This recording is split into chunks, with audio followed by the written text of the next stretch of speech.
What is going on, everybody? Lime Knight here. The Nintendo Switch has been out since 2017, and with this seems like it's coming to its end, I'm here to talk about the top 10 best Nintendo Switch games since its creation. Now keep in mind, these are my personal opinions and the games that I had the most fun with on the Nintendo Switch, so if your favorite game isn't here, that's okay. We all have different opinions. So let's just get right into the top 10 best Nintendo Switch games that's come out so far.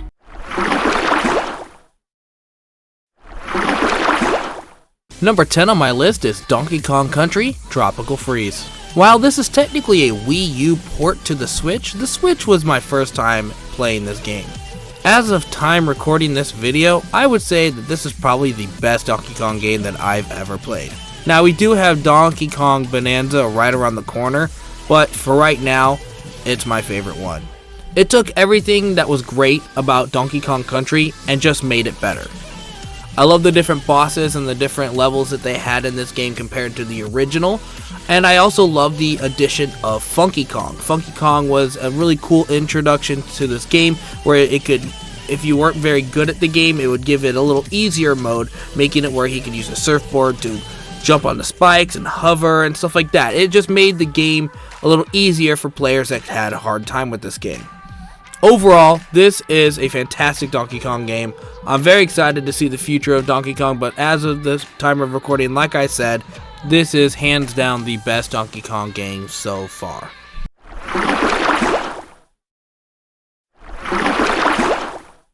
Number 9 on my list is the game Bayonetta 3. Now I'm a humongous fan of the Bayonetta franchise. Number 2 is my favorite, number 1 is my second favorite, and this rounds up at the top 3, but the reason why it's number 9 here is because it is the very first Bayonetta we got solely for the Switch. While it's not my favorite Bayonetta game, it is the best combat in the entire series, that's why it made the list. Bayonetta is known for its crazy combat with its witch time and its crazy weapons and fighting angels and demons, and this time homunculi. Basically, this game series is a more female sexualized Devil May Cry, and you expect crazy wackiness with Devil May Cry, you're getting the same thing with Bayonetta. What this game lacks in story, which is literally its main flaw, but everything else is really good, completely makes up for how great the gameplay is. The only thing I would change is the ending and clean up the story a little bit, but everything about this game is super fun. If you haven't gotten to try it out yet, you should definitely do it. Recommend 1 and 2 first, then play this, but overall, great game.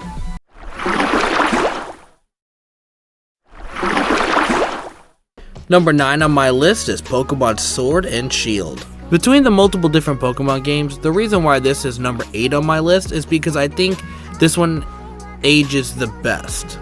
You can compare this game to Scarlet and Violet. Pokemon Sword and Shield honestly feels like more of a complete Pokemon game. I also think a lot of the Galar Pokemon that were added were very good entries to the series. I'm also more of a fan of the traditional 8 gym system instead of what they did in Pokemon Scarlet and Violet.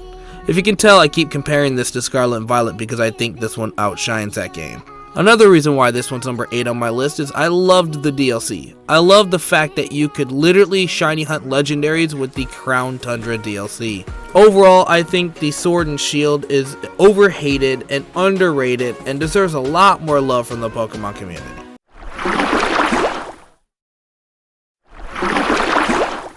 Number 7 on my list is Kirby and the Forgotten Land. I've always been a pretty big fan of the Kirby franchise for some time now, and this time they made a 3D platformer and it turned out great. I love the dystopian look of this game, which is strange because I'm usually not a fan of the dystopian style video games, but for some reason it worked out really well with this game. I also love the abilities. Now Kirby's always been known for his abilities in Kirby games, but I really enjoyed the fact that you can also upgrade them. You can make them more powerful as you continue out throughout the game.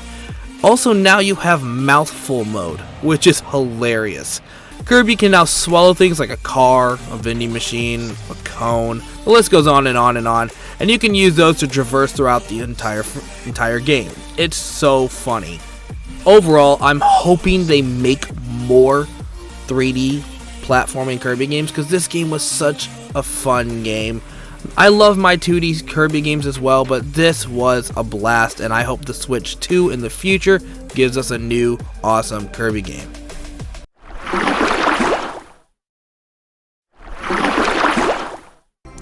Number 6 on my list is Metroid Dread. Now, I know a lot of you are expecting a different Metroid here, seeing as that Metroid Prime got remastered for the Switch, but I thoroughly enjoyed this game. This was actually my second Metroid game I had ever played. The only other Metroid game I had played before this was Zero Mission, and I played that only like 3 or 4 years ago for the first time. I loved how eerie this game can feel when it comes to the enemies, and it puts you in this stressful situation. I also love the combat with Samus. The combat felt natural in this game. It felt like it was very easy to get the timing right and get used to how the combat worked, and it worked really well with that 2D side-scrolling. I also really enjoyed the art style of this game. I thought the art style matched the vibe of this game with its dread and eeriness and all that other stuff. It just worked really well. While I did play Zero Mission first, I just played it because everybody said, you need to play a Metroid game. But this was the game that actually got me interested into the universe of Metroid. And I've gone back and played a few Metroid games ever since I started playing this game. Overall, the game just looks fantastic, plays fantastic, stresses you out, but that's just part of a Metroid game, and I just absolutely had such a blast with this game.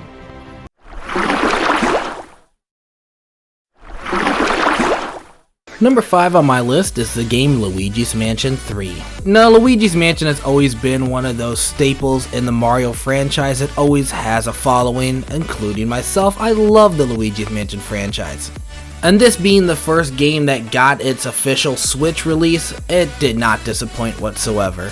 This game brought back all the classic things you can expect from a Luigi's Mansion game, including, the vacuum, all the mechanics that come with it, sucking up ghosts and stuff, but this time they added a new flavor to it, and that is that with the addition to Gooigi.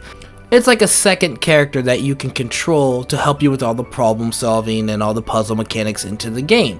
Also, Player 2. If you have a friend, Player 2 can control Gooigi as well. This game has a very rich and fun story. I enjoyed the bosses in this game, and the main boss was quite fun to fight because she always had a weird motive for wanting to take down Luigi.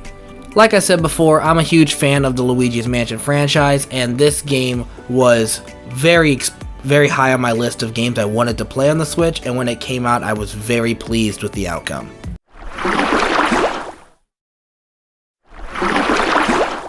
Number 4 on my list is Marvel's Ultimate Alliance 3, The Black Order.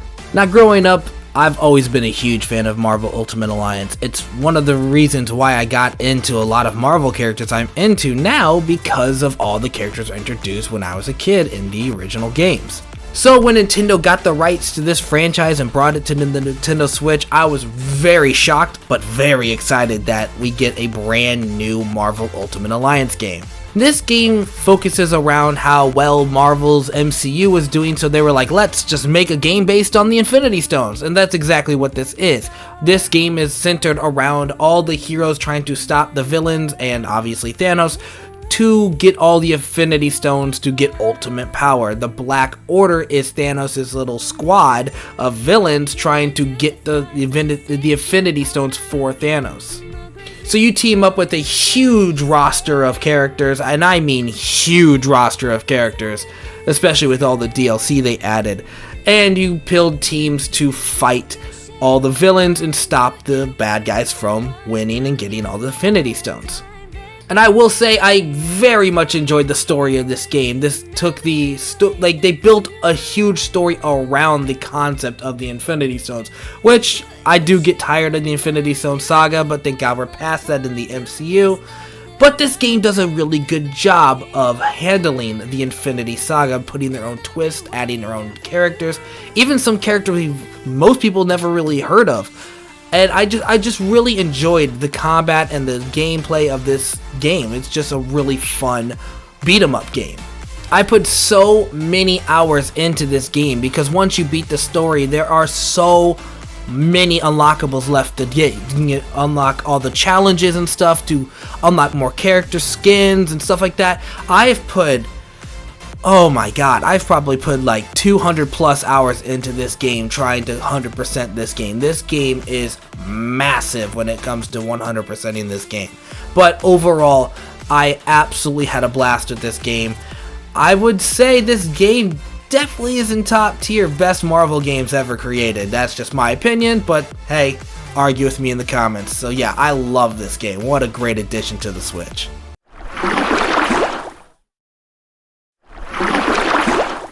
Now speaking of huge roster, we get to my number 3, and that is Super Smash Bros. Ultimate.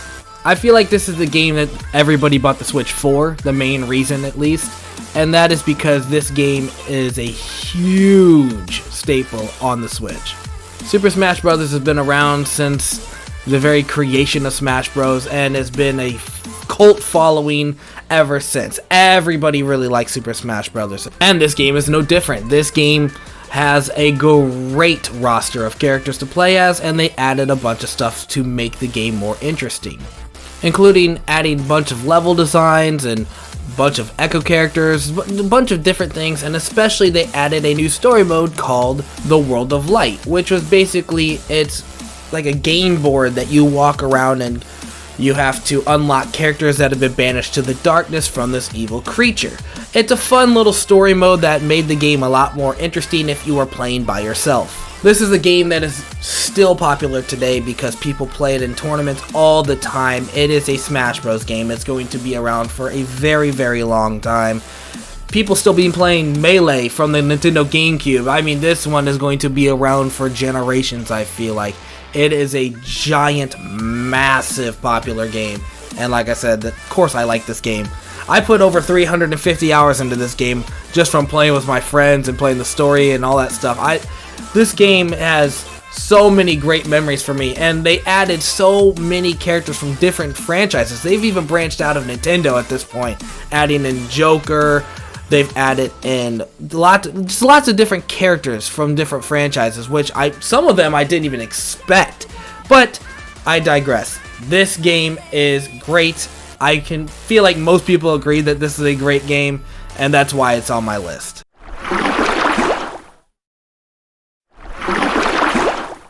Number 2 on my list is Xenoblade Chronicles: The Definitive Edition.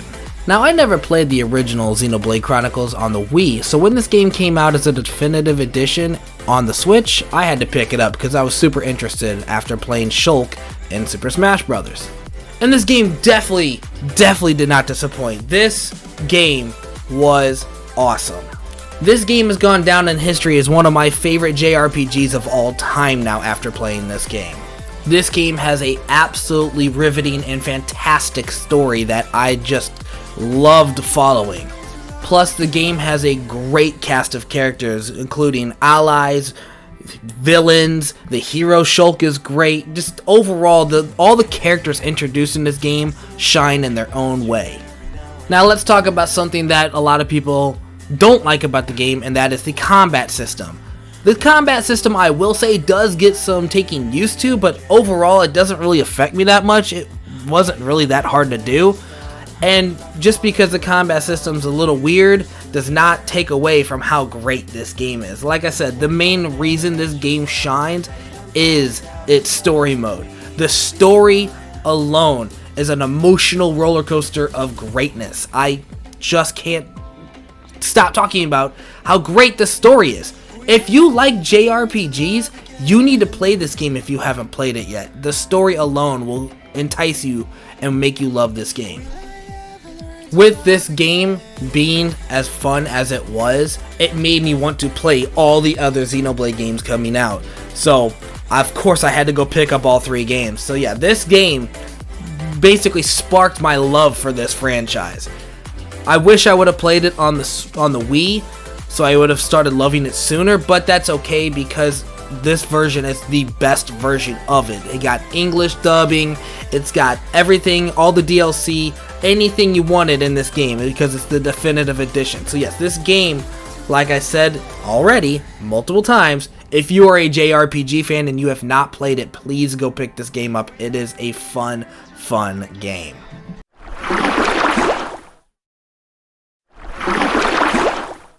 Before we get to my number 1 spot, I got a few honorable mentions. Mario Odyssey. Now I'm a pretty casual Mario fan, and this was a fun open world 3D Mario game that had a lot of cool features. Cappy was really cool, being able to take over villains and stuff, and I just had a lot of fun with it. Kirby Return to Dreamland Deluxe.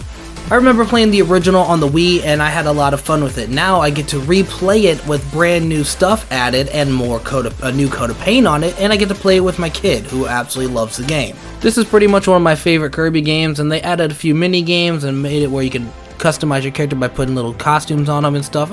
Overall, it's just a fun little game that I just had a lot of fun with. Legend of Zelda: Breath of the Wild. While it isn't my favorite Zelda, I can't deny that it's a massive game that I actually did enjoy. I'm just not a fan of the direction they're going with the franchise.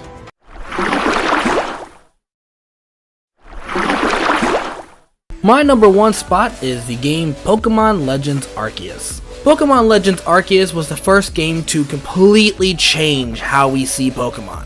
Going for an semi-open world game where you could, instead of having to just walk up to a Pokemon and engage in battle to catch it, you could just use stealth and sneak down through tall grass and throw Pokeballs, throw items to distract Pokemon. You had so many options and ways to catch Pokemon. You could just continually chuck balls, you could flank behind them and sneak up behind them. It was just a really different, cool way to catch Pokemon. Plus, this game had a very cool and rich story. It had a story based on past Sinnoh, where you got thrown through time and had to basically create the very first ever Pokedex. And you had twists and turns throughout the series, meeting interesting characters and bosses. It was just a really fun story. It also introduced us to new types of game mechanics. Every game has a gimmick, and this one had things called Alpha Pokemon. They were like bigger versions of Pokemon that were larger in size and much stronger to fight. They had red eyes, and what I liked about this gimmick is that instead of it being something crazy where it just completely alters the Pokemon and how it changes and looks in battles, it just made them bigger and just made them alpha.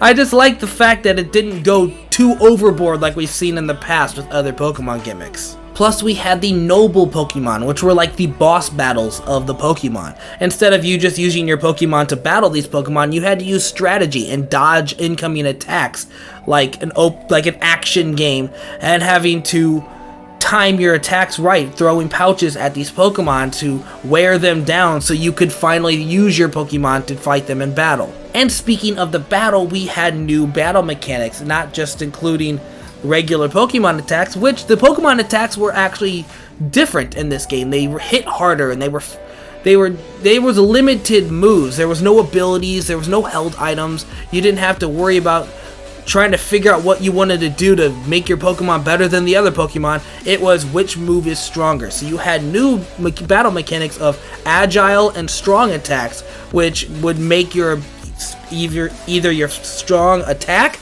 or fast attack, depending on which one you picked. And this game was very single player driven, unlike most Pokemon games where it's relied heavily on including everybody from online to trade with your Pokemon. They decided to make this one stick more to a single player adventure, and I think they did a really good job with it, with a rich story. Overall, this game was just a fantastic Pokemon game. I'd say this is probably one of my favorite Pokemon games, honestly. They added a bunch of new versions of Pokemon, like Hisui versions of them. They added a bunch of cool gimmicks and cool things. Overall, I really enjoyed the game. It looks great. I love the open worldness of this game, and I really had a great time. That's why this is my number 1 game on the Nintendo Switch. Well, there you have it, folks. There is my top Nintendo Switch games so far. If you guys enjoyed the video, make sure you hit that like and subscribe while you are here. Comment below your favorite Switch games to see if I missed any, because I'm sure I did. There's a ton of them out there. And I'll see you guys in the next video.